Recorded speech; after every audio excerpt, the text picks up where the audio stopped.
I know for many of us that lack that strong male figure in our lives, right? We end up searching for it in the wrong places, and typically in the streets, maybe in hip hop music, and we take on the principles that we learn through these avenues.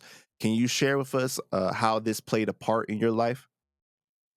Yeah, music, music was a big influence in my life. It kind of came second to the dudes in the streets. Growing up, always seeing dudes that the drug dealers in the block that you will hear stories of them doing crazy things and killing people, and sometimes back then 3 o'clock in the afternoon, 4 o'clock, like they will murder people in broad daylight, and everybody will go back into their house, nobody say nothing. So I grew up with those type of dudes, but at the same time, these were the dudes that anytime they were, around me, they gave me money, or the ice cream truck came by, they buy us ice cream, or, buying us shoes for our birthday. So I grew up with that, looking up to them because I thought that they were the ones that care about me.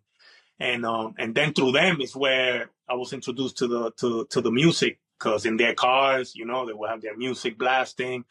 And, well, when I was a teenager, that's when I fell in love with hip hop, with Wu-Tang, and Biggie and Tupac and Mobb Deep, and, watching BET. I didn't watch cartoons. I watched Right, BET. right. And it's crazy that I ended up a Spanish rapper, because all I listened to was, to this day, I listen to English rap. I don't really listen to Spanish rap. I hardly listen to my own stuff. That's interesting that you said that, because these guys in the streets, they were taking on that role of caring for you, right? Showing you love by buying you little things like that and stuff. But ultimately, they weren't the best influence for you, right? And then some of the things that is discussed in hip hop isn't the most positive as well. How do you feel about how, kind of like that dynamic? It's really interesting, right? It's like you feel like something is helping you, but at the same time it's to your detriment. Yeah, it's crazy because, thinking about it, it's almost like the gangs, right? Like, I think these dudes were trying, you will hear them say, like, I'm here to protect the neighborhood. I'm here to protect you. I'm here to protect your mom. Making sure, like, they made sure nothing happened to us, and then the cops will roll by, and it felt like they were protecting us from them.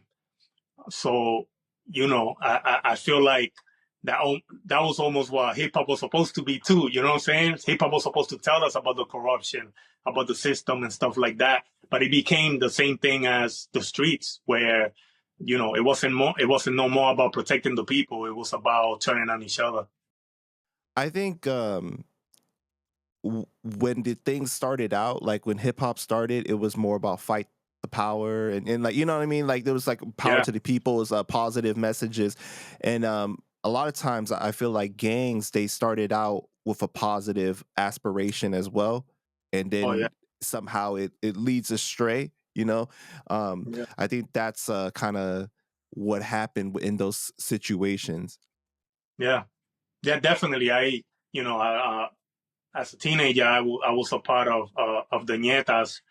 And the Ñetas at the time, over here where I live in Providence, Rhode Island, we were, you could say, together with the Latin Kings.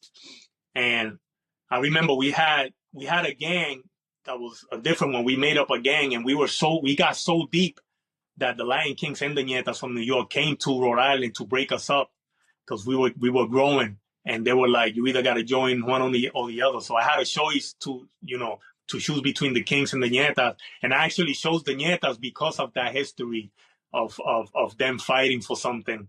And it's crazy because I was in the gang, but I was the peacemaker. Like, if somebody from another gang will kill somebody from our gang, or they have beef, I will be the one that will get leaders together to try to get them to come to peace after things got out of hand.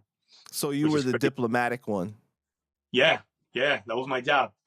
Wow. Yeah.